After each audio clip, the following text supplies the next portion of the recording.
It's October, which means it's spooky season.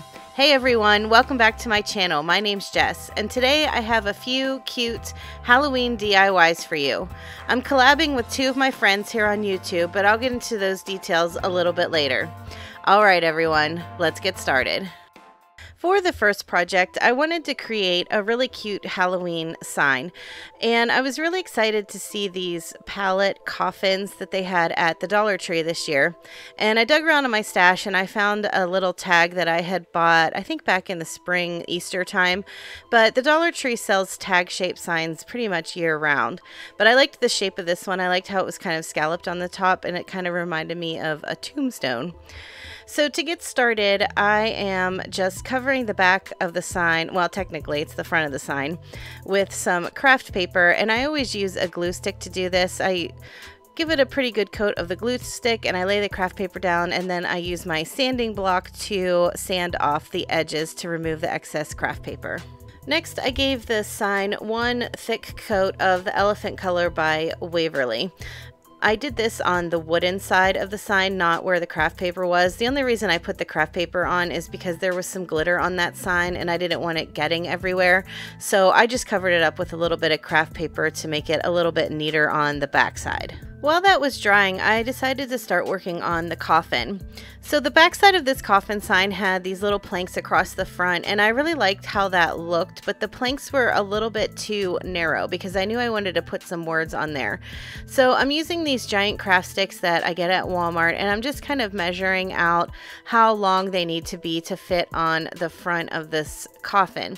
And if you've been to my channel before, you know that I love to cut my craft sticks with my paper trimmer. That's just the easiest way for me to get the straightest lines with my cuts. Next, I wanted to stain the coffin, so I'm using this antique wax, and sometimes if I want a little bit of a lighter color, I'll apply this antique wax with a baby wipe because it kind of dilutes it down a little bit. But I really wanted this coffin to have kind of a darker stain to it, so I'm just putting it on with a paintbrush, and then I'm going to go back through and wipe off the excess just to bring out that wood grain a little bit more. For the sticks that are going to go on the front of the coffin, I decided to paint these with the plaster color by Waverly, and I just gave these one light coat. And then I went back through with that same elephant color that I painted the sign with, and I did a little bit of dry brushing just to age them up a little bit. Okay, so now that all of the paint has dried on all of the pieces, we can start assembling. So I'm going to lay these sticks out kind of in the same pattern that the original sticks were on the back of the sign. I laid one down horizontally and then one at a diagonal and then another horizontal one. I used my Cricut to cut out the words coffin, sweet coffin, sort of a play on the traditional home sweet home sign. And I do have the two fonts that I used for this sign listed in my description box. But if you don't have a Cricut, you can always just use some letter stickers that you can find at the Dollar Tree or any other craft store. Or if you're really good at hand lettering, you could try your hand at that. Since I wanted my tag to kind of look like a tombstone, I decided to use the plaster color again and just give it a little bit of dry brushing. I think it just kind of made it look more like a stone, and it kind of gave it that weathered look. To attach the coffin to the tombstone, I just decided to use hot glue, and I put it on those sticks that were already on the back of the coffin, which I think gave it a really neat look because it kind of raised it up off the tag a little bit. Then to add a little bit of texture towards the bottom of the tag, I decided to wrap some jute cord around several times. Then to finish off my tag, I decided to create just a simple bow using some black and white striped ribbon that I had found at Michael's. And then I hot glued a few little plastic spiders here and there. And these spiders I actually found on Amazon, so if I remember to, I will link them in the description box as well.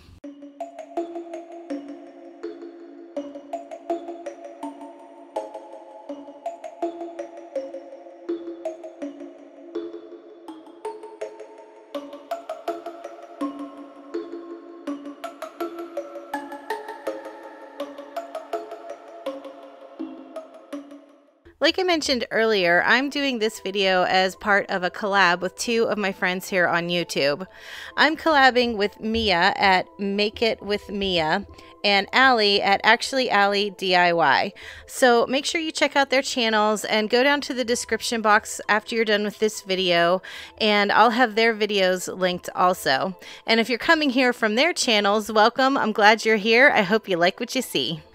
For the second project, I'm going to be using one of these wooden boo signs from the Dollar Tree, a little wooden tray that I found at Michael's in their 99-cent section that you can get at the front of the store, and two of the tumbling tower blocks from the Dollar Tree.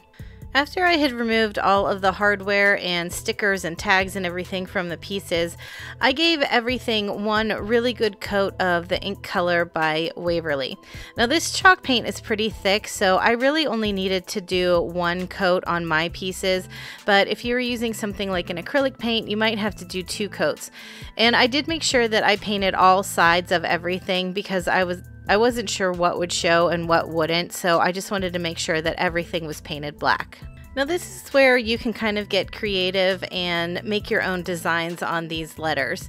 So I decided to do just really simple designs on all three of the letters of the word, and I started out by doing some thin stripes on one side of the letter B, and then I did a bunch of different polka dots on the first O, and then on the second O I did some stitching lines with some white paint, and on the exclamation point I kind of did a mix of stripes and polka dots. So you can kind of get creative here, and if you're not comfortable with doing different types of painted designs, you could always use some stickers, or you could even print some things out on a printer and kind of Mod Podge it on, whatever you're comfortable with, but just have fun with it. And one tip I have for the polka dots on the first O, when I do polka dots, if I'm doing them to look kind of whimsical, I like to do different sizes of polka dots. So I used the back end of a couple different paintbrushes, and then I used a stylus tool to do some really tiny polka dots. And I kept the theme of mine just white and orange. I just wanted to stick with those three colors, but you can pick whatever you want or whatever style works for you. And something like this is really neat too, because if you're really into like the glam style, you can buy some really cool rhinestones at the Dollar Tree and you could really rhinestone this up. I think that would look really cool too.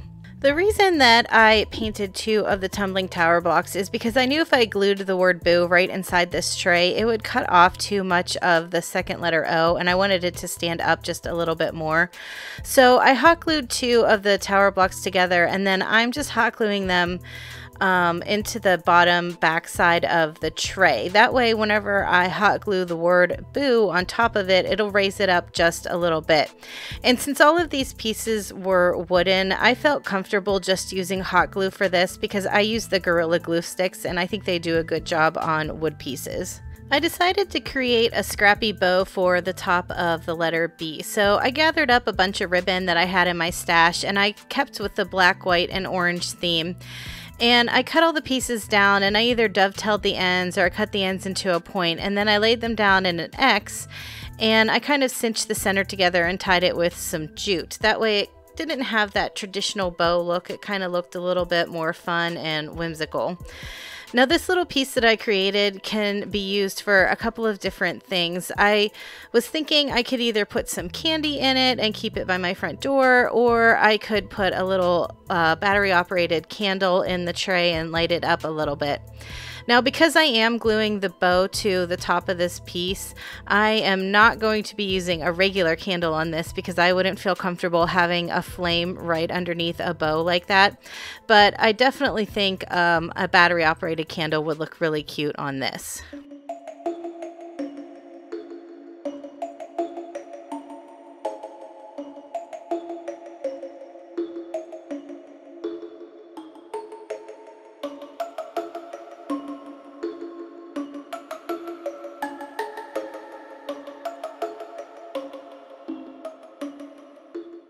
Okay, so for the last project, I wanted to create a sort of Halloween garland. And I wanted it to be one of those like chunkier type garlands, not like the kind that is just a string with a few things hanging off of it. So I took one of these plastic chains from the Dollar Tree, and I'm using some of their nautical rope too. And I kind of wove it in between the links of the chains. And the only reason I did that was to help keep the chains kind of separated a little bit, because they are plastic. They tended to want to collapse in on each other. So I strung the rope through just to make it a little bit more stable and just to keep it spread out a little bit more. Next, I kind of gathered up like the little bits of scrap pieces that I had from leftover Halloween bouquets and things like that. And I started making the pieces that I was going to tie on the garland. So I had a few of these mini skull heads left. So I hot glued those to the center of some black roses. And then I had some black roses from the Dollar Tree that had eyeballs in them. And I knew that I needed to tie these pieces onto my chain rope. So I cut the stem off the back, and then I just added a little bit of jute cord onto the back so that I could tie it onto the chain. Now, to make it a little bit more stable, some of the roses I glued a little piece of ribbon over top of the jute cord, and some of them I just glued another set of leaves over top. That way it kind of held that rope on there a little bit better, and then I was just able to tie it on different places on the chain. I also wanted to create some little bows for on this garland, so using this black and white striped ribbon, I kind of did the same technique as I did with that scrappy bow on the last project, except I'm only doing 2 pieces of ribbon.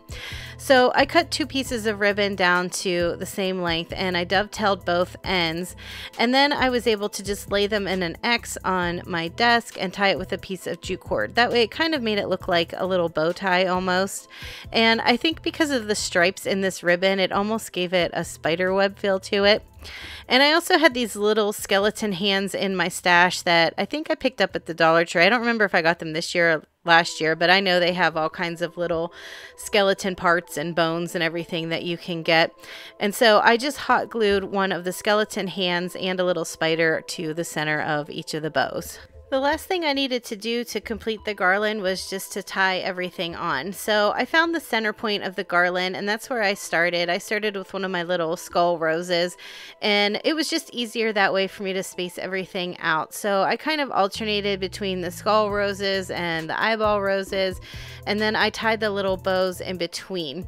Now, if there were any little gaps left over, I added a few extra little flowers or a few of these little black and white balls that I had on hand. And then I did go back through and glue a few more spiders onto the skulls as well.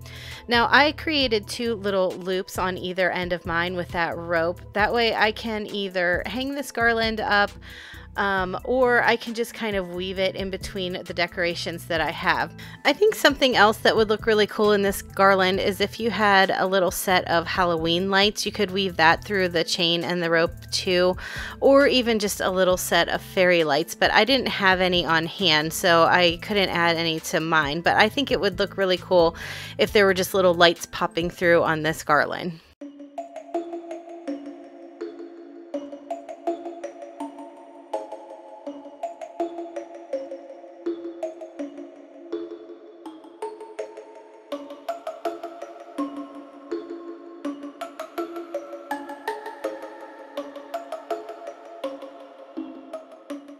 Here's a final look at all the projects today. You'll have to let me know in the comments which one is your favorite.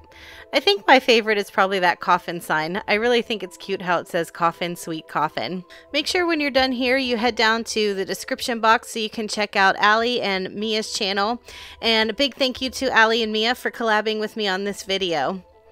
Alright everyone, thank you so much for watching. If you like this video, make sure you give it a thumbs up. Make sure you're subscribed, ring the bell, do all the things. Have a great week, and I'll talk to you in the next one. Bye!